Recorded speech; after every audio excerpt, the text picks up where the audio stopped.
అంటే మీ లక్ష్యం ఏంటి గురుగారు? ఒకే ఒక లక్ష్యం, అది అందరికీ సంబంధించిన లక్ష్యమే. నేను ఇంత మునిపే చెప్పాను, ఒక 3 మూటలు తెచ్చుకుంటారు ప్రతి ఒక్కరు అని. నేను కూడా తెచ్చుకున్నా.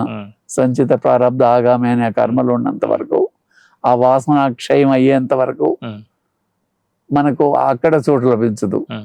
ఎందుకంటే ఇది క్లీన్ అవ్వాలి. మబ్బులు పూర్తిగా సూర్యుని మబ్బులు కప్పేసినట్టుగా ఈ వాసనలు కప్పబడ్డాయి. ఇవి పూర్తిగా తొలగించుకోవాలి. ఆ సంచులన్నీ ఖాళీ అయిపోయి ఆ వాసన క్షయం కలిగి అమ్మ పాదాల్లో చేరడం ఒక్కటే, ఇంకేమి లేవు. పూర్తిగా రోజు కూడా అదే కోరుకుంటా నేను. భారతదేశంలో ఎన్నో అద్భుతమైనటువంటి దేవాలయాలు, క్షేత్రాలు అన్ని ఉన్నాయి కదండి. అవును. మీకు ఎప్పుడు వెళ్ళాలి ఇక్కడ ఖచ్చితంగా అనిపించే క్షేత్రం తిరుమల.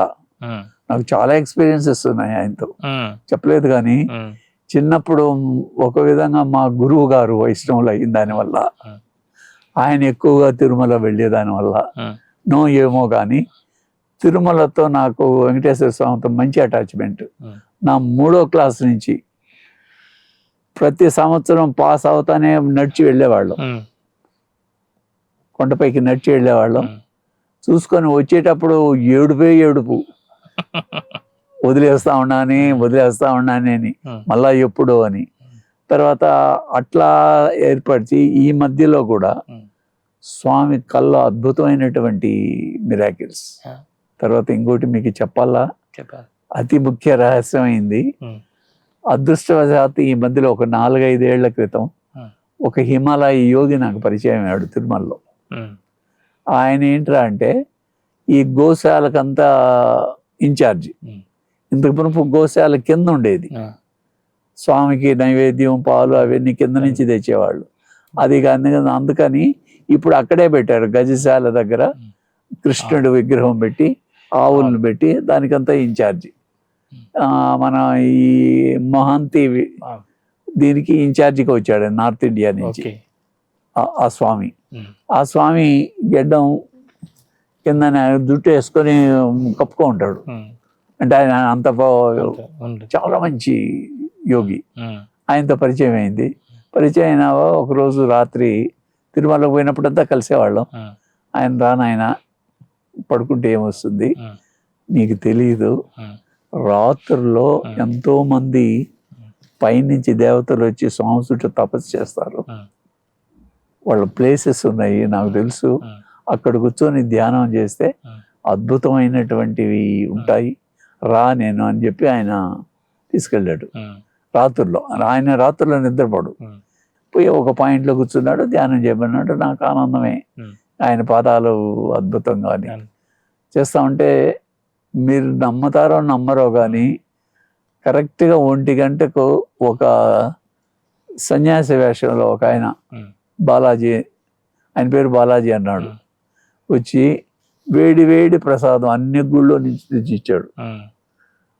పక్కనున్న హిమాలయ యోగి ఆయన తిన్నాడు, నేను కూడా తీసుకున్నాను. తీసుకొని దండం పెడితే ఆయన చెప్పాడు, ఈయన మహాయోగి, మీ అదృష్టం మీకు ప్రసాదం దొరికింది అని. సరే చాలా మురిసిపోయా. అంటే ప్రత్యక్షంగా మనం అట్లా స్వామితో కళ్ళు అయితే చాలా కళ్ళు వచ్చాయి ఆయన. అట్లే జరిగాయి కూడా అద్భుతంగా. రోజు కళ్ళు మూసుకుంటే ఆయన పాదాలు అవి ఆనందం మాత్రం సేమ్ అదే పొందుతా ఉండే భాగ్యం వచ్చింది. కాబట్టి ఆయన వెంకటేశ్వర స్వామి అద్భుతం. అది కలియుగంలో నిజంగా ఊహకు అందంది. అది మీరు బ్లెస్సింగ్ ఇస్తే చాలు, మీ చేతి ఏదైనా తీసుకుంటే చాలు, మా పనులు అయిపోతాయి అనేవాళ్ళు ఉన్నారండి మీరు? శిష్యులు కొంతమంది, ఒక కొద్దిమందే ఉన్నారు వాళ్ళకుంటారు. ఎట్లా నమ్మకం ఎలా ఏర్పడింది? అంటే మన వే ఆఫ్ లివింగ్ అంతే. వాళ్ళు నాతో ఉన్నారు చిన్నప్పటి నుంచి. వాళ్ళు చిన్నప్పటి నుంచి నా హాస్టల్లో పెరిగారు. మన భావాలు మనవన్నీ వాళ్ళకు అర్థమైనాయి. తర్వాత మా గురువు సంబంధంగా కూడా కొంతమంది చిన్నప్పటి నుంచి మా స్వామికి నేను క్లోజ్ కాబట్టి ఇంకా స్వామి కృపలో పుట్టాననే భావంతో కొంతమంది ఉన్నారు. సరిపోతుందండి ఇప్పుడు మీకు ఉన్నది? చాలు. ఏంది ఏంది ఉన్నది ఉన్నదంటే ఏంటది? అంటే ఇప్పుడు ఇప్పుడు మీకు జీవించడానికి ఉన్నది. మా ఎక్కువగానే ఇచ్చారు ఆయన, తక్కువ ఎప్పుడు చేయలే. అంటే మీరు ముందు ఊహించారా ఈ స్థితిని? మీరు ముందు ఊహించారా? స్థితిని ఊహించలేదు. ఇంత ఎక్కువ స్థితి వస్తుందని కూడా ఊహించలేదు. ఊహించలేని అంత ఎక్కువగానే ఇచ్చాడు ఆయన. కానీ కష్టాలు కూడా ఇచ్చాడు. కష్టాలని నేను అనుకోలేదు కాబట్టి. ఎందుకంటే ఒకసారి మా అబ్బాయి మ్యారేజ్ విషయంలో కొంచెం తప్పడుగేసిన దానివల్ల వ్యాపారంలో కొంచెం అతను పార్టీ పరంగా ఇబ్బంది పడిన దానివల్ల కొన్ని కోట్లు నష్టపోయాం. నాకు అప్పుడే అమృతానందమయ్య అమ్మ బుక్ రాసే అవకాశం ఇచ్చింది.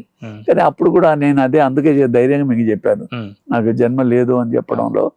అంత క్లిష్ట పరిస్థితుల్లో కూడా మనసు ఏ మాత్రం చెల్లించరా, బాధపడలా. ఈ తరగతి ఇది మేలుకే, ఆయన ఏం చేసినా మేలుకే చేస్తాడు. అది మాత్రం నాకు కన్విక్షను, అది గట్టి నమ్మకం. ఏం చేసినా అది మేలే ఉంటుంది.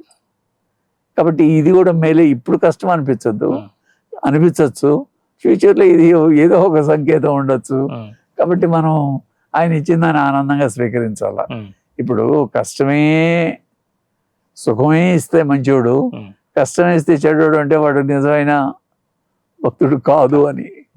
కష్టం ఇచ్చినా సుఖం ఇచ్చినా ఏమి ఇచ్చినా ఆయనకు మనం అంకితం అయిపోయినప్పుడు ఇంకా అది రాలా. నాకు రాలేదు కాబట్టి నేను ధైర్యంగా చెప్తా ఉన్నా. మా స్వామి ప్రజ్ఞారణ్య స్వామి కూడా అడిగాడు ఒకసారి, ఇన్ని కష్టాలు నీకేం అనిపించలేదా అని. ఏం లేదు స్వామి, ఏం మాత్రం కావాలంటే దానికి తగువైనా ఏదైనా కృషి చేస్తాం తీరడానికి. అది కూడా మన శక్తి అనుసారమే చేస్తాం, దానికి మించి చేయలేం కదా. అవి కష్టాలు అనేటివి యూటిలైజ్ చేసుకుంటే కష్టమేం కావు. కష్టాలు కావు యాక్చువల్గా, మన ఊహ మాత్రమే. వాటిని మనం చిన్న దశలోనే అవన్నీ ఇప్పుడు పిల్లలకి చెప్పడం కూడా అదే. చాలా వరకు మనం ఊహించుకొని దాన్ని పెద్దది చేస్తాం, కానీ ఉన్నది చిన్నదే, చాలా చిన్నది. మీకు బాగా ఇష్టమైన గ్రంథం ఏంటి గురుగారు? నాకు బాగా ఇష్టమైనది భాగవతమే. ఎందుకంటే మా నాన్న చిన్నప్పుడు నిజంగా అది కూడా ఒక అద్భుతమైన విషయం, బాగా ప్రేమ. టు బి ఫ్రాంక్, ఎవరేమనుకున్నా నాకు బాగా బుద్ధి తెలిసినప్పుడు కూడా మా నాయన పొట్ట మీద పడుకునేవాడిని. అంత క్లోజు. అమ్మ కంటే కూడా నాన్న అంటే బాగా క్లోజ్ నాకు. మంచి దయామయుడు, చాలా సాత్విక స్వభావుడు. ప్రతిరోజు ఏదో ఒక భగవద్గీత భాగవతంలో ఒక కథ చెప్పేవాడు. ప్రహ్లాదం గురించి ఎక్కువ చెప్పేవాడు. ఇవన్నీ రోజు చెప్తా ఉంటే నేను పొట్ట మీదనే నిద్రపోయేవాడిని. అంటే అంత అటాచ్మెంట్ ఉండింది. బహుశా అది కూడా ఈ ఆధ్యాత్మిక ప్రయాణానికి చాలా హెల్ప్ అయ్యి ఉండొచ్చు. అవును.